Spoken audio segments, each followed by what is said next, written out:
Hello everyone, welcome to my YouTube channel Physics Queen Learn Physics in the Easiest Way. Guys, आज हम लोग electromagnetic theory के previous year questions करने वाले हैं और इस सीरीज़ में हम EMT के सारे PYQs करेंगे और आज हम जून 2019 के क्वेश्चंस इस वीडियो में डिस्कस करने वाले हैं। तो थोड़ा सा वीडियो जो है वो लेंदी हो जाएगा क्योंकि काफ़ी सारे क्वेश्चंस इलेक्ट्रोमैग्नेटिक थ्योरी के पार्ट बी और सी में रहते हैं। तो पूरे जून 2019 में जितने भी क्वेश्चंस इस एग्ज़ाम में आए हैं हम उनका एक क्विक डिस्कशन यहाँ पर लेने वाले हैं। So the first question we are having from June 19 is consider a planar wire loop as an n-sided regular polygon in which r is the distance from the center to a vertex. If a steady current I flows through the wire, the magnitude of the magnetic field at the center of the loop is. देखो current I flow हो रही है N sided regular polygon से and magnitude निकालना है आपको if R is the distance from centre to a vertex. यानी यहाँ जो सिचुएशन आपको गिवन है एक एन साइडेड पोलीगन हो सकता है, यहाँ पर इसको आप बना देंगे इस टाइप से कि एन साइडेड और सेंटर से वर्टेक्स की डिस्टेंस आर गिवन है, रेगुलर पॉलीगन है तो सारी साइड्स जो हैं वो इक्वल लेंथ की कंसीडर की जा सकती है। तो यहाँ से हम लोग को एक वायर के लिए फार्मूला पता होता है कि यदि यहाँ पर एंगल अल्फ़ा बन रहा है और ये बीटा एंगल बना रहा है, आई करंट है यहाँ पर, तो यहाँ पर जो मैग्नेटिक फील्ड होता है इस पॉइंट पी पर that is given as mu naught I upon 4 pi and this distance is D और ये हो जाता है sine alpha plus sine beta. आप सबको फार्मूला याद ही होगा साइन की टर्म्स में कि जो एंगल्स हमें गिवन है यहाँ पॉइंट पी से जो इसके एंड्स बना रहे हैं एंगल्स ए अल्फ़ा और बीटा, इनके साइन एंगल्स के समेशन के इक्वल होता है and D is the distance perpendicular distance from wire to that point. तो यहाँ पर आपको आर क्या गिवन है, वर्टेक्स से आपके पॉइंट के डिस्टेंस गिवन है, आपको चाहिए डी, ये चाहिए। तो ये डी को हम क्या लिख सकते हैं, हमें ये एंगल देखना होगा कि एंगल कितना होगा। तो रेगुलर पॉलीगन है तो ये एंगल्स इक्वल रहेंगे, तो मैं इसे मान लेती हूँ अल्फ़ा और इसे भी कंसीडर कर लेती हूँ यहाँ पर अल्फ़ा, इस एंगल को भी। तो यहाँ से हम लोग लिख सकते हैं कि ये जो एक वायर है इस टाइप का, इसकी जो डिस्टेंस है यहाँ से वो डी है, ये एंगल्स अल्फ़ा बना रहे हैं, तो अभी हमें अल्फ़ा की वैल्यू निकालनी है। तो आप देखिए जो पूरा रेगुलर पॉलीगन होगा तो यहाँ से हम टोटल बोल सकते हैं कि जो आपका आप 2 अल्फ़ा को कर दें एक साइड पे आपका 2 अल्फ़ा एंगल बन रहा है, तो एन साइड के लिए इक्वल होगा ये 2 पाई के, क्योंकि टोटल एंगल कितना होगा 2 पाई का, एक साइड का एंगल है 2 अल्फ़ा, तो यहाँ से जो सारे हम एन साइड के लिए इनको ऐड करेंगे तो एन टाइम्स 2 अल्फ़ा जो है वो 2 पाई के इक्वल हो जाएगा। तो यहाँ से अल्फ़ा आपको मिल गया है पाई बाई एन के इक्वल। और डी की वैल्यू को आप लिख सकते हैं, this is R, so D can be written as R cos alpha. तो आप डायरेक्टली यहाँ पर वैल्यू पुट कर देंगे। So magnetic field at centre can be given as N times of magnetic field due to one wire. तो आप N से multiply कर देंगे, mu naught I upon 4 pi, D की जगह आ जाएगा आर कॉस अल्फ़ा और यहाँ पे आ जाएगा sine alpha plus sine alpha. तो आप इसको सॉल्व करेंगे तो ये आ जाएगा mu naught N I upon 2 pi R 10 pi by N, this will be your answer. यदि सीधा आपको यही डिस्टेंस आर गिवन होती तो आंसर यहाँ से कॉस अल्फ़ा नहीं आता और साइन अल्फ़ा की टर्म्स में आपका आंसर आ जाता। देखिए इस टाइप से यदि आपको एन साइडेड पॉलीगन के लिए यहाँ पर आपको डायरेक्टली दे दिया गया होता कि ये डिस्टेंस आर है, तो आपका आंसर होता है यहाँ पर magnetic field at P is mu naught N I upon 2 pi R sine pi by N. ये आंसर होता है जब ये आर गिवन होता है। तो इस तरीके से आपको चीज़ों को ध्यान में रखना है। डायरेक्ट फार्मूला बेस्ड क्वेश्चन है, डायरेक्ट नोट्स में से पूछा गया है। ये क्वेश्चन हम लोग डिस्कस कर चुके हैं अपने डिटेल कोर्स में भी। आई होप ये क्वेश्चन अच्छे से समझ आएगा सबको। नेक्स्ट क्वेश्चन देखिए, जून 2019 का है ये क्वेश्चन भी। 2 coherent plane electromagnetic waves of wavelength 0.5 micrometre both have the same amplitude and are linearly polarized along the z direction. z direction के अलॉन्ग जो है इसका पोलराइजेशन है और लीनियरली पोलराइज्ड इलेक्ट्रोमैग्नेटिक वेव्स आपको गिवन है। ये y इक्वल्स टू 0 प्लेन पर इंसिडेंट हो रही है। y इक्वल्स टू 0 का मतलब हो गया आपके पास जो प्लेन है एक्स जेड प्लेन है। their wave vector k1 and k2 are as shown in the figure. If the angle theta is 30 degree, then the difference spacing of the interference pattern produced on the plane is. देखिए दो आपके पास waves आ रही है, coherent है, इधर से आ रही है k1 वेव वैक्टर वाली वेव और यहाँ से आ रही है k2 वेव वैक्टर वाली वेव। बहुत सारे स्टूडेंट्स इस क्वेश्चन को जो है वो डिफ्रैक्शन से रिलेट करते हैं, सॉलिड स्टेट फिजिक्स के ब्रैग्स डिफ्रैक्शन से। ऐसा कुछ नहीं है, यहाँ पर दो डिफरेंट वेव्स आ रही हैं, कोहेरेंट वेव्स है, उनका इंटरफेरेंस हो रहा है, डिफ्रैक्ट होके नहीं जा रही है जो आप डायरेक्टली ब्रैग्स लॉ अप्लाई कर देंगे। एक्चुअली ब्रैग्स लॉ गलत तरीके से अप्लाई किया जाए तो यहाँ पर आंसर भी आ जाता है, बट आपको सही तरीके से क्वेश्चन को सॉल्व करना है, इंटरफेरेंस कराना है दो वेव्स का। इंटरफेरेंस का मतलब होता है super position of two waves. तो ये जो वेव्स यहाँ पर आ रही हैं इन दोनों का सुपर पोजिशन हो रहा है। तो ये जो वेव आ रही है इसको हम बोल देते हैं E1 वैक्टर और इसके लिए बोल देते हैं E2 वैक्टर। और जो आपका K1 है वो आपका देखिए XY प्लेन में है और K2 भी आपका XY प्लेन में है। डायरेक्शंस थीटा के अकॉर्डिंग ली जा सकती, जैसे ये K1 है यहाँ पर, तो मैं यहाँ पर लिख सकती हूँ, ये हो जाएगा आपके पास K1 कॉस थीटा और इधर एंगल होगा आपका K1 साइन थीटा कॉम्पोनेंट।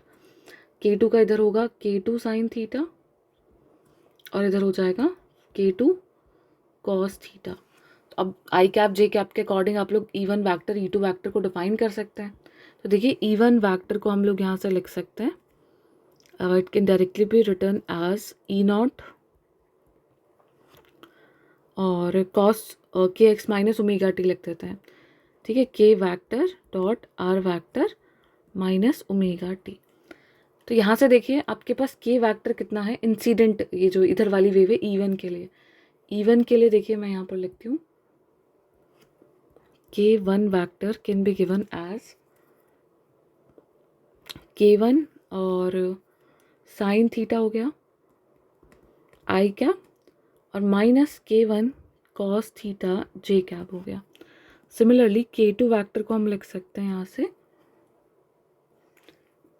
आपका माइनस का K2 साइन थीटा आई कैप और माइनस का ही K1 K2 cos theta J cap.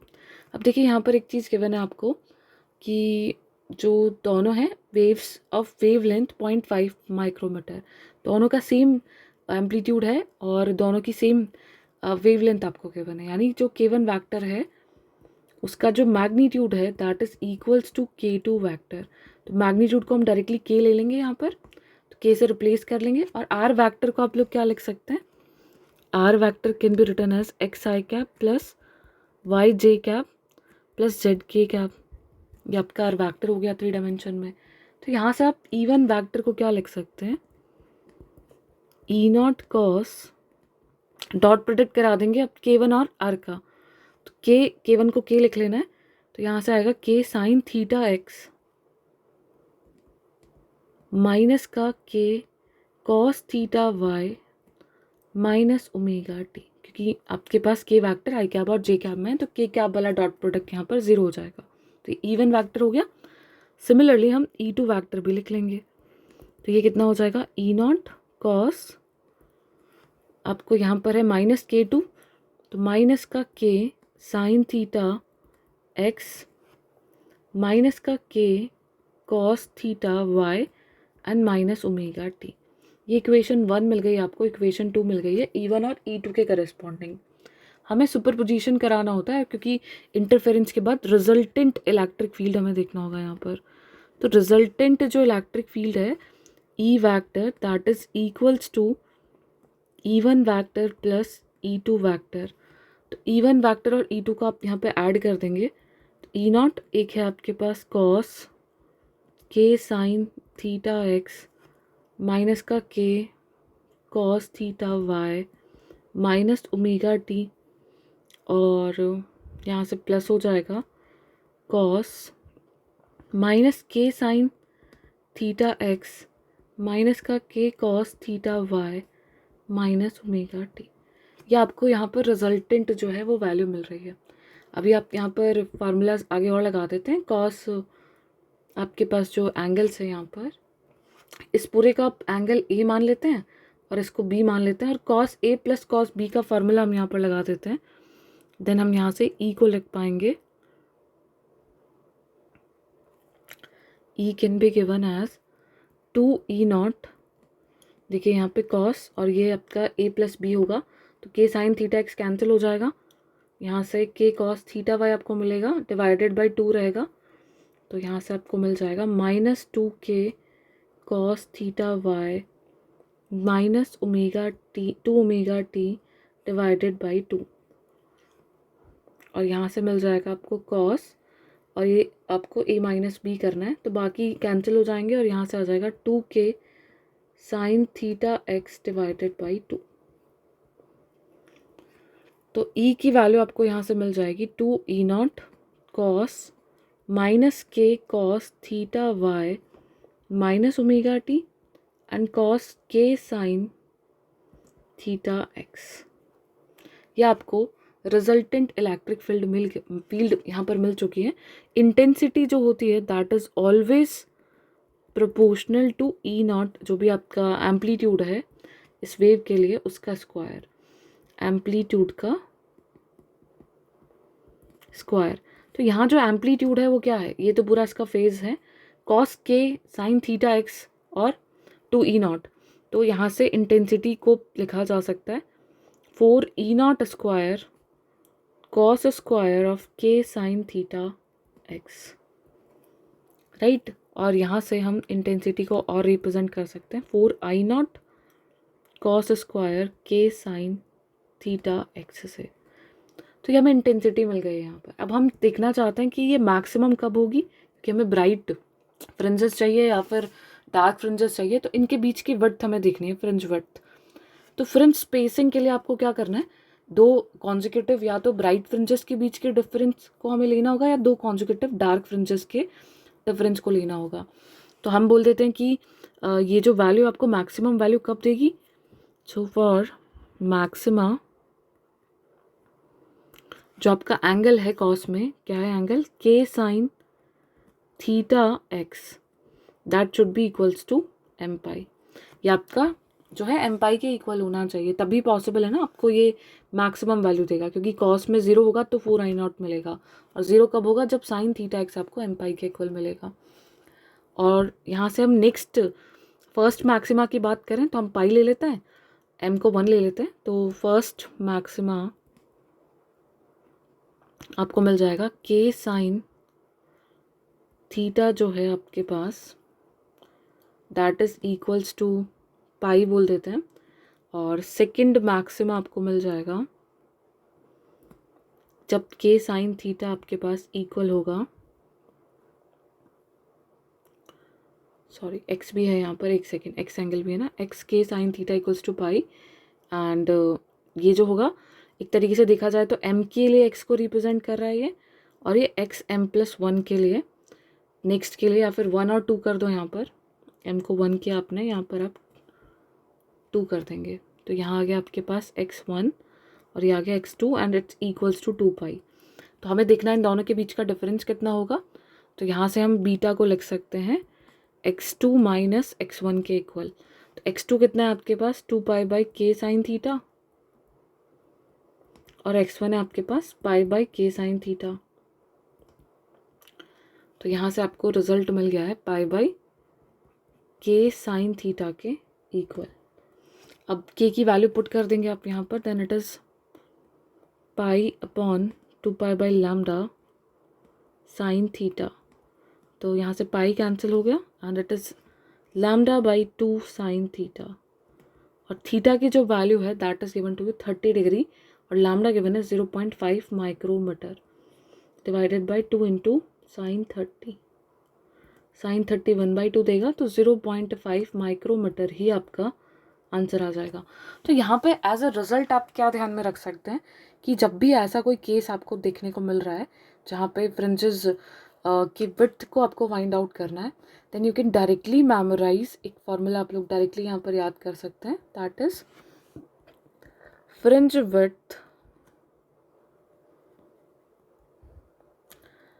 जो होती है that is equals to pi by k sine theta, है ना। इसके थ्रू क्या कर पाएंगे आप लोग, डायरेक्टली आंसर निकाल पाएंगे कि बीटा की जो वैल्यू है fringe width that is pi upon k sine theta, and ये तब जब थीटा आपका एंगल कौन सा है, जब आपका थीटा नॉर्मल से एंगल ऑफ इंसिडेंस को रिप्रेजेंट कर रहा है और सेम एंगल्स पे दोनों वेव्स आ रही हैं। देयर इज़ वन कंडीशन, तो यहाँ से आपको अपना आंसर मिल जाएगा। ठीक है, एम की वैल्यू यहाँ पर हमने थीटा एक्स एम कर देना, इसमें हमने एम को 1 ले लिया है और इसमें एम को हमने 2 ले लिया। 2 कॉन्जिक्यूटिव ब्राइट फ्रिंजेस के बीच के हमने डिफरेंस को कैलकुलेट किया जो कि फ्रिंज विड्थ को रिप्रेजेंट कर रहा है। नेक्स्ट क्वेश्चन देखिए, which one of the following is not a correct boundary condition at an interface between two homogeneous dielectric media. N cap is the unit normal vector to the interface. यदि ये interface है तो ये N cap इसके unit normal को represent कर रहा है। Sigma and JS are the surface charge and current densities respectively. तो यहाँ पर हमें देखना है कि कौन सी बाउंड्री कंडीशन जो है वो सेटिस्फाई नहीं हो रही है। तो हमें पता है कि जो आपका बाउंड्री कंडीशंस में आपका परपेंडिकुलर कंपोनेंट होता है D1 का। तो मैं एक बार पहले बाउंड्री कंडीशंस लिख देती हूँ बिना वेक्टर वैल्यूज़ के। D1 vector minus D2 vector जो होता है वो सिग्मा के इक्वल होता है, और E1 पैरेलल होता है कंपोनेंट कॉन्टीन्यूस E2 पैरेलल के इक्वल रहता है। सिमिलरली आपका H1 जो पैरेलल होता है माइनस H2 पैरेलल वो आपका आपकी सरफेस करंट के इक्वल रहता है। वेक्टर में नहीं, हम यहाँ पर लिख रहे हैं एक तरीके से JS के इक्वल रहता है, और B1 परपेंडिकुलर जो है वो B2 परपेंडिकुलर के इक्वल रहता है। ये बाउंड्री कंडीशंस रहती है हमारे पास। तो इसको हमें रिप्रेजेंट करना है वेक्टर फॉर्म में। तो परपेंडिकुलर का मतलब हो गया एन कैप के साथ आपका डॉट प्रोडक्ट। तो एन कैप डॉट कर देंगे D1 minus D2 vector is equals to sigma, पहली बाउंड्री कंडीशन। दूसरा, पैरेलल तो क्रॉस कर देंगे एन कैप के साथ। क्रॉस प्रोडक्ट आपके इंटरफेस के पैरेलल कंपोनेंट्स को रिप्रेजेंट कर रहा है। E1 vector minus E2 vector is equals to 0, right. और तीसरा हो जाएगा आपके पास, तीसरी कंडीशन हो जाएगी पैरेलल कंपोनेंट, तो N cap cross H1 vector minus H2 vector is equals to JS vector. And last, dot product of N cap with B1 vector minus B2 vector is equals to 0। ये 4 boundary conditions होती है, आपको ध्यान रखनी है। और sigma और JS जब 0 होते हैं तो बाकी कंपोनेंट्स भी आपके इक्वल हो जाते हैं। तो यहाँ देखिए पहला जो ऑप्शन है A, उसमें एन कैप का क्रॉस D1 माइनस D2 से 0 कर रखा है। N cap dot D1 minus D2 sigma 0 सही है, ये भी सही है, ये भी सही है। ये जो बाउंड्री कंडीशन है गलत है, मतलब ये इसका आंसर हो गया। Option A will be the correct answer. It is the incorrect representation of the boundary condition. तो ये आपका बाउंड्री कंडीशन वाला क्वेश्चन सॉल्व हो गया। नेक्स्ट क्वेश्चन देखिए, बहुत अच्छा क्वेश्चन है। And the permittivity tensor of a uniaxial isotropic medium in the standard Cartesian basis is 4 epsilon not. अब देखिए कौन सा मीडियम है, यूनिएक्सियल इन आइसोट्रोपिक मीडियम है। तो यहाँ पे मैं थोड़ा सा आपको उसको डिटेल में एक्सप्लेन कर देती हूँ कि जो आइसोट्रोपिक मीडियम्स होते हैं उनमें क्या रहता है, और जो एनाइसोट्रॉपिक और आइसोट्रॉपिक में क्या क्या यहाँ पर डिफरेंसेस रहेंगे। तो आइसोट्रॉपिक मीडियम को हम जब डिफाइन करते हैं तो हम बोल रहे हैं कि रीओरिएंट नहीं कर रहा है लाइट को किसी एक पर्टिकुलर डायरेक्शन में, और जो आपका डिस्प्लेसमेंट वेक्टर है that is given directly as epsilon E vector के। तो डी वेक्टर आपको एप्सिलॉन ई वेक्टर के इक्वल मिल रहा है, जहाँ पे एप्सिलॉन एक कांस्टेंट वैल्यू को रिप्रेजेंट कर रहा है और डी वेक्टर और ई वेक्टर एक दूसरे के पैरेलल हैं। ऐसे मीडियम को हम आइसोट्रॉपिक मीडियम कहते हैं, है ना। एन आइसोट्रॉपिक मीडियम में क्या होता है कि आपका जो डी वेक्टर है वो एप्सिलॉन ई के इक्वल होता है, लेकिन एप्सिलॉन यहाँ पर एक टेंसर क्वांटिटी होती है और डी और ई का यहाँ पर पैरेलल रिलेशन नहीं होता। यहाँ जिस डायरेक्शन में ई है उसी डायरेक्शन में डी रहेगा, लेकिन यहाँ पर एनाइसोट्रोपिक मीडियम में आपका एप्सिलॉन एक टेंसर क्वांटिटी को रिप्रेजेंट करता है। टेंसर का मतलब हो गया कि एक्स का एक्स कंपोनेंट में डिफरेंट आपका डायलेक्ट्रिक कांस्टेंट रहेगा, वाई में डिफरेंट रहेगा, जेड में डिफरेंट रहेगा। इस तरीके से आपको एक टेंसर वैल्यूज मिलेंगी यहाँ पर। तो एप्सिलॉन एक टेंसर की तरह बिहेव करता है और डी और ई की आपस में पैरेलल डायरेक्शन नहीं होती, तो ऐसे मीडियम को हम एनाइसोट्रॉपिक मीडियम कहते हैं। अब जो एनाइसोट्रॉपिक मीडियम इसे 2 पार्ट्स में हम डिवाइड कर सकते हैं, uniaxial medium and by axial medium. जब हम यूनिएक्सियल मीडियम की बात करें तो यहाँ पर एक स्पेशल डायरेक्शन होगी जो कि जिसमें डायरेक्शन जो लाइट को रीओरिएंट नहीं करता है ये आपका मीडियम एक पर्टिकुलर स्पेशल डायरेक्शन में। और बाई एक्सियल में 2 स्पेशल डायरेक्शन होती है जिसमें डायरेक्शन में लाइट को रीओरिएंट नहीं कर पाता है वो आपका मीडियम, है ना। तो इसमें 2 स्पेशल डायरेक्शंस हो गई हैं, इसमें आपकी एक ही स्पेशल डायरेक्शन है जिसमें आपके जो रिफ्रैक्शंस के लॉज हैं वो फॉलो नहीं करते हैं। एक्स्ट्रा ऑर्डिनरी आपको रेज मिलती है, वो होता है यूनी एक्सियल मीडियम। और बाई एक्सियल में आपको 2 एक्स्ट्रा डिफरेंट टाइप की यहाँ पर एक्स्ट्रा ऑर्डिनरी रेज मिल रही है, यहाँ पर एक ही मिलेगी। तो यहाँ पर यदि हम प्रिंसिपल एक्सेस का सिस्टम लेते हैं, जनरली क्वेश्चंस में प्रिंसिपल एक्सेस को कंसीडर किया जाता है, तो वहाँ पर सिर्फ आपको एप्सिलॉन एक्स, एप्सिलॉन वाई और एप्सिलॉन जेड कंपोनेंट्स मिलते हैं, बाकी सब जीरो हो जाते हैं। क्यों? क्योंकि सिमेट्री होती है, तो सिमेट्री से ई एक्स वाई और ई वाई एक्स वैसे भी इक्वल रहते हैं और यहाँ पर ये जीरो को रिप्रेजेंट करता है। अब देखिए जो यूनी एक्सियल मीडियम है उसमें आपका एप्सिलॉन एक्स एप्सिलॉन वाई के इक्वल रहता है, लेकिन ये दोनों वैल्यू एप्सिलॉन जेड के इक्वल नहीं रहती। और जो बाई एक्सियल है उसमें तीनों अनइक्वल रहते हैं, epsilon X not equal to epsilon Y not equal to epsilon Z. और यूनी एक्सियल मीडियम में आपकी ये कंडीशन फॉलो होगी, ये दोनों इक्वल होंगे और ये इक्वल नहीं होगा। तो यहाँ पर जो ऑर्डिनरी रिफ्रैक्टिव इंडेक्स होता है मीडियम का एन नॉट, एन को हम रिफ्रैक्टिव इंडेक्स को रिप्रेजेंट करते हैं root epsilon by epsilon naught से। यहाँ पर एक्स वाई जेड आइसोट्रॉपिक में सब जगह सेम ही रहता है, तो एन होता है हमारा root epsilon upon epsilon naught. And the most important condition we have assumed here कि जो आपका म्यू है that is represented, mu R जो है वो यहाँ पे 1 है। हम ये कंसीडर कर रहे हैं कि मैग्नेटिक जो रिलेटिव परमेबिलिटी है दैट इज 1 हियर। तो सारे डेरिवेशंस जो है उसको कंसीडर करके लॉसलेस डाइलेक्ट्रिक मीडियम के लिए ही कंसीडर किए जाते हैं।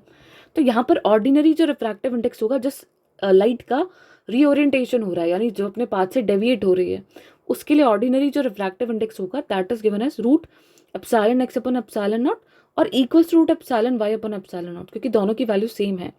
और जो इसको एन ओ से रिप्रेजेंट किया जाता है, एनी एक्स्ट्रा ऑर्डिनरी रे के लिए आपका रिफ्रैक्टिव इंडेक्स होता है that is root E epsilon Z upon epsilon naught. तो यहाँ पर एक्स्ट्रा ऑर्डिनरी जो रे रहेगी आपकी, वो आपके लॉ को फॉलो नहीं करती है, उसकी डायरेक्शन में कोई डेविएशन नहीं होता है, वो रिफ्रैक्शन के लॉज को जो है वो रेस्ट्रिक्ट कर देती है, फॉलो नहीं करती है, उसे हम एक्स्ट्रा ऑर्डिनरी रे कहेंगे। और ये इसका एक्स्ट्रा ऑर्डिनरी रिफ्रैक्टिव इंडेक्स हो जाएगा। जो वेलोसिटी होती है that is given in any medium C by N, N जो होगा वो रिफ्रैक्टिव इंडेक्स होगा। तो यहाँ एन सब डायरेक्शन में सेम है, तो वेलोसिटी भी सब डायरेक्शन में सेम रहेगी आइसोट्रॉपिक मीडियम के लिए।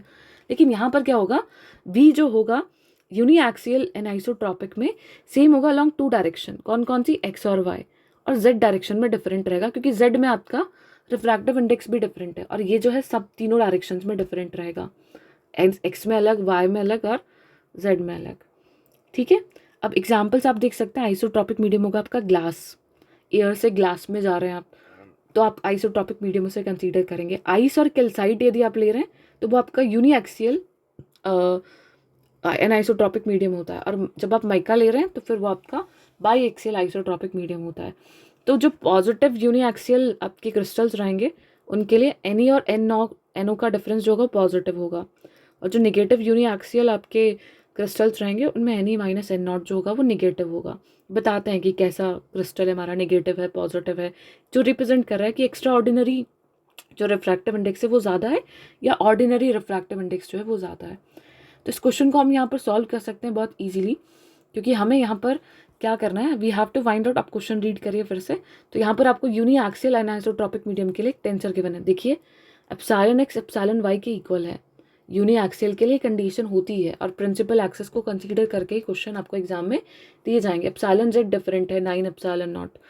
The wave number of an electromagnetic plane wave polarised along x axis and propagating along the y direction.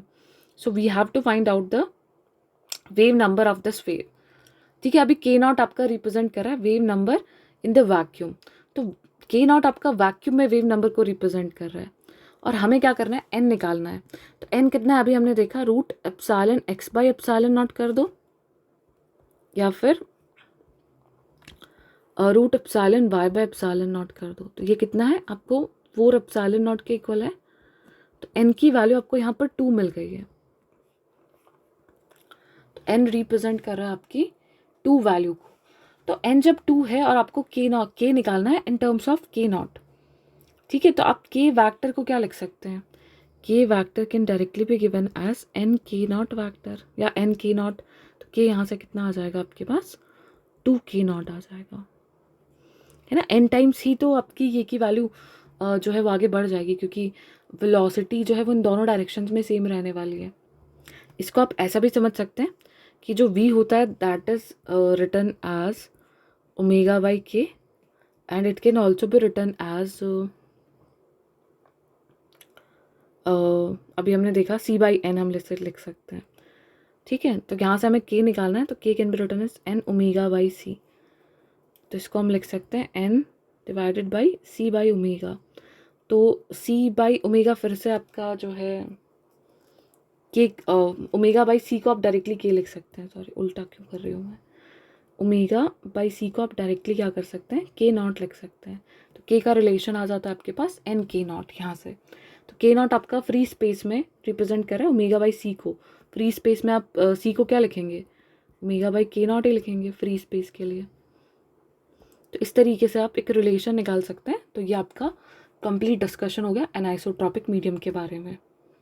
Next question we are having an inertial observer A at rest measures the electric and magnetic field as alpha 0 0 and alpha 0 2 alpha in a region. Magnetic field और electric field आपको given है in a region where alpha is a constant and another inertial observer B moving with a constant velocity with respect to A measures the fields as E dash x alpha and 0 and B dash as alpha B dash y alpha then in unit C equals to 1। देखिए net के जितने भी question थे उसमें सी को 1 consider किया गया इस टाइप के क्वेश्चन में। तो आप लोग को कंफ्यूज नहीं होना है कि सी वाली कंडीशन लगानी है कि नहीं लगानी है। सी को जनरली यहाँ पर 1 कंसीडर किया जाएगा, नहीं भी गिवन होगा तो ध्यान रखिएगा कि आप सी को 1 कंसीडर कर रहे हैं यहाँ पर। सो यहाँ पर बोला गया कि इनमें से एक रिलेशन निकालना है। तो पहली चीज़ कुछ लॉरेंज इनवेरिएंट क्वांटिटीज़ होती हैं। तो first one is E square minus C square mod of B square.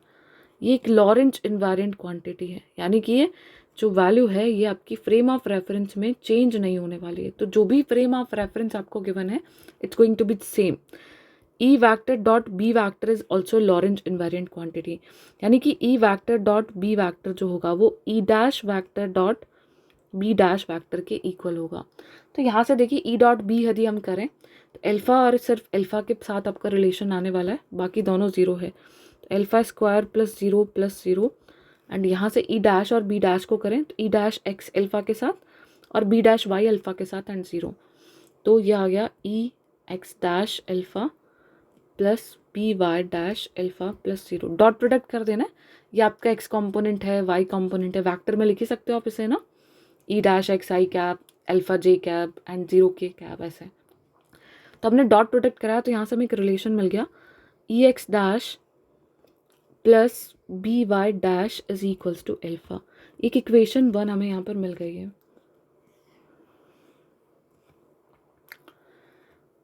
तो इस इक्वेशन को हम लोग यूज़ कर सकते हैं। दूसरी इक्वेशन हमें मिलेगी E square minus C square B square से। तो सी को 1 लेना है, तो E square minus B square is equals to E dash square minus B dash square.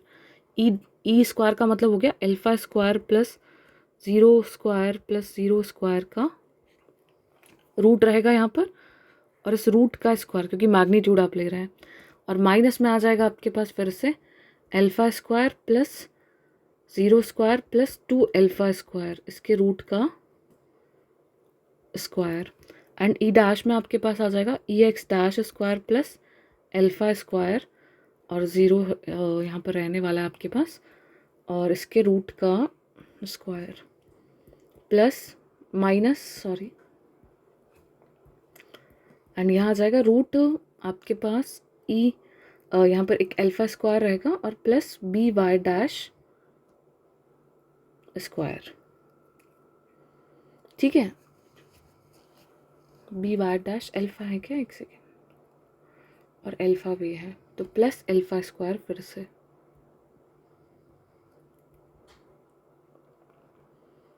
Right, ये इसका होल स्क्वायर हो जाएगा ई एक्स डैश एल्फा, सही है, ठीक है। तो इससे नेक्स्ट स्टेप में हमें एक रिलेशन मिल गया है एल्फा स्क्वायर, और यहाँ से आपको कितना मिल जाएगा 2 एल्फा स्क्वायर है यहाँ पर, सॉरी 2 एल्फा का होल स्क्वायर होगा, है ना, 2 एल्फा का होल स्क्वायर होगा। तो ये आपको देगा 4 एल्फा स्क्वायर यहाँ से, और एक माइनस का एल्फा स्क्वायर और माइनस का 4 एल्फा स्क्वायर यहाँ से मिल गया आपको, एंड ये इक्वल आ जाएगा E X dash square plus alpha square और माइनस का alpha square minus B Y dash square और प्लस का अल्फ़ा स्क्वायर। ठीक है, एक बार चेक कर लेती हूँ। E X dash alpha alpha B Y dash alpha, एक सेकेंड गड़बड़ कर दी ना। ई एक्स डैश का स्क्वायर है प्लस अल्फ़ा का स्क्वायर है, alpha square B Y dash square plus alpha square. सही है। तो यहाँ से ये कैंसिल हो गया, यहाँ से बचेगा माइनस का 4 alpha square and E X dash square minus B Y dash square और प्लस का अल्फ़ा स्क्वायर। माइनस का अल्फ़ा स्क्वायर आएगा ना। सो नेक्स्ट स्टेप में हो जाएगा माइनस अल्फ़ा स्क्वायर, तो इधर जाएगा तो ये minus 3 alpha square is equals to E X dash square minus B Y dash square. तो ये जो रिलेशन आपको मिल रहा है E X dash square minus B Y dash square equals to minus 3 alpha square. अभी बस आपको ऑप्शंस के थ्रू चेक कर लेना है। तो एक रिलेशन आपको मिल गया था पहले वाला और दूसरा रिलेशन मिल गया ये वाला। तो यहाँ पर हम बोल सकते हैं इक्वेशन 2 ये हो गया। अभी ऑप्शंस के थ्रू यदि हम चेक करें फ्रॉम 1 एंड 2, ऑप्शन डी के लिए हम चेक करते हैं। तो ऑप्शन डी है आपका जो ये है minus alpha E X dash और बी वाई डैश है 2 अल्फ़ा। तो ऑप्शन डी हमने माना E X dash equals to alpha and B Y dash is equals to minus alpha and 2 alpha. तो यहाँ से देखिए इस ऑप्शन में रखते हैं। सो माइनस अल्फ़ा का स्क्वायर माइनस 2 अल्फ़ा का स्क्वायर, तो alpha square minus 4 alpha square जो है माइनस 3 अल्फ़ा स्क्वायर मिल गया। ये ऑप्शन 2 को इक्वेशन 2 को सेटिस्फाई कर गया। इक्वेशन 1 है आपके पास E X dash plus B Y dash equals to alpha. So minus alpha plus 2 alpha जो है वो अल्फ़ा आ गया, इक्वेशन 1 को भी सेटिस्फाई कर गया। So option D will be the correct answer here. Last question of this June 2019 examination we are having, and it is a point charge is moving with a uniform velocity beta c along the positive x direction parallel and very close to a corrugated metal sheet. And you can see this figure below. The wavelength of the electromagnetic wave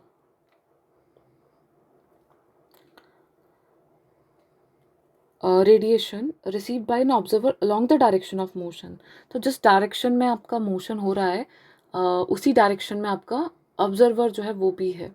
तो हम इस question को बहुत easily जो है वो solve कर सकते हैं, क्योंकि यहाँ पर रिलेटिविस्टिक डॉपलर इफेक्ट का ये क्वेश्चन हो गया।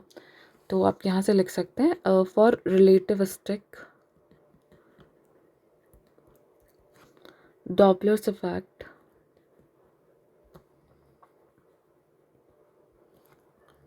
जो आपका न्यू होता है frequency that is given as nu naught root 1 minus V square upon C square upon 1 minus V by C cos theta. ये क्लासिकल मैकेनिक्स में हम लोग डिस्कस कर चुके हैं इस टॉपिक को, एंड बहुत ही इंपॉर्टेंट फार्मूला है। इससे नेट के एग्जाम में भी जो क्लासिकल मैकेनिक्स में भी काफ़ी क्वेश्चंस पूछे गए हैं।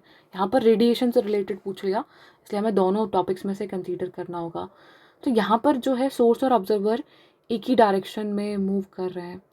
सो हम लोग क्या बोल सकते हैं कि जो वन जो थीटा हो गया यहाँ पे वो 0 डिग्री हो जाएगा, because source and observer are moving in the same direction.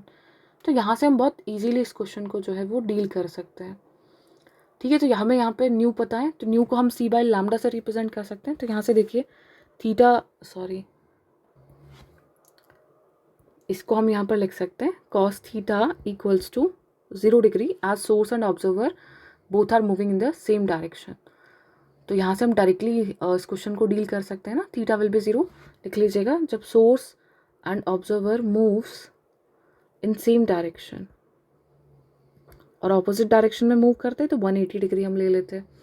तो यहाँ से हम न्यू को क्या लिख सकते हैं, nu can be written as nu naught root 1 minus V square upon C square divided by 1 minus V by सी।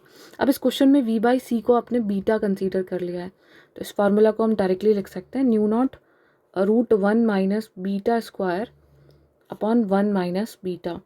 इसे नेक्स्ट स्टेप में हम इसे क्या लिख देंगे, root 1 minus beta and root 1 या प्लस बीटा लिख सकते हैं, और यहाँ पर आपके पास सिर्फ 1 माइनस बीटा।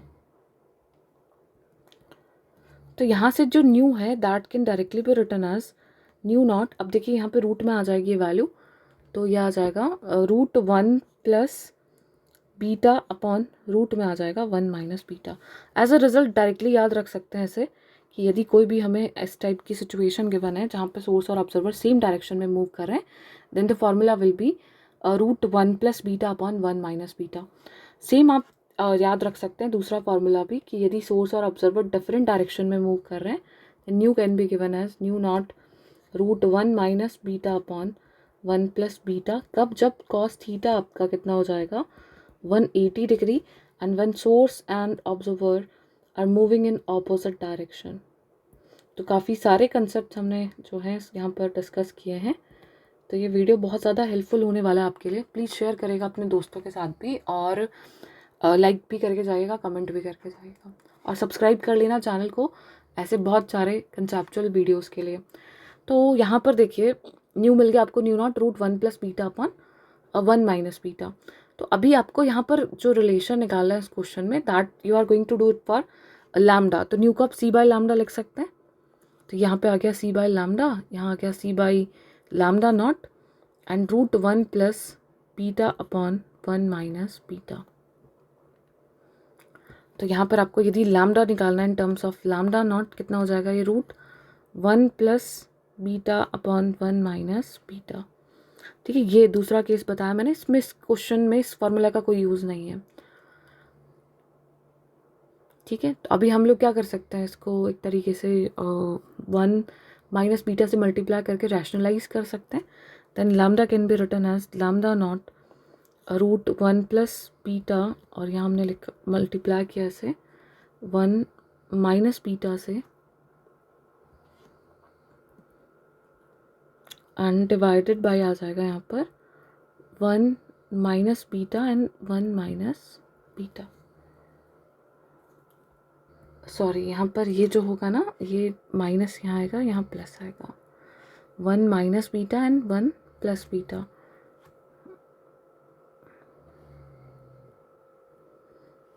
ठीक है, तो ये 1 माइनस बीटा है, यहाँ 1 प्लस बीटा है, तो हम रैशनलाइज के लिए से 1 प्लस बीटा से मल्टीप्लाई करेंगे। तो लैम्डा आपके पास आ गया लैम्डा नॉट, और ये रूट में आ जाएगा आपके पास 1 माइनस बीटा स्क्वायर, और यहाँ डिवीजन में आ जाएगा 1 प्लस बीटा का होल स्क्वायर, रूट में है तो 1 प्लस बीटा आ जाएगा।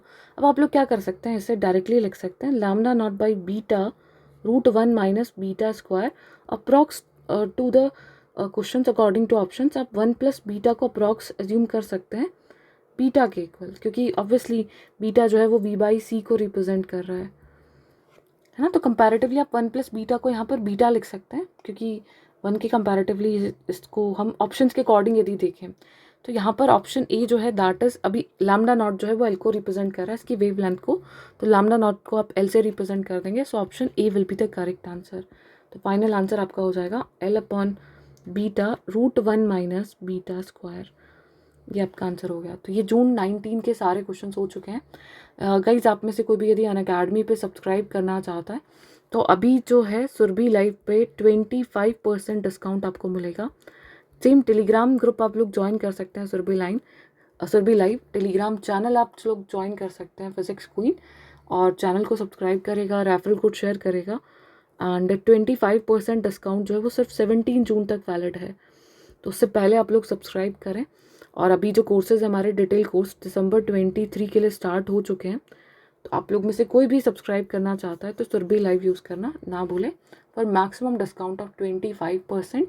और आइकॉनिक सब्सक्रिप्शन पे और भी ज़्यादा डिस्काउंट चल रहा है, 43% प्राइस डाउन किया गया है और 25% डिस्काउंट मिल रहा है। तो मैंने ग्रुप पे फिजिक्स क्वीन और सुरभि लाइव पे शेयर कर दिया, कम्युनिटी पे भी लिंक और जो कोड है वो शेयर किया गया है, तो आप लोग वहाँ जाके भी लिंक से चेक कर सकते हैं। Thank you everyone, bye bye, good night.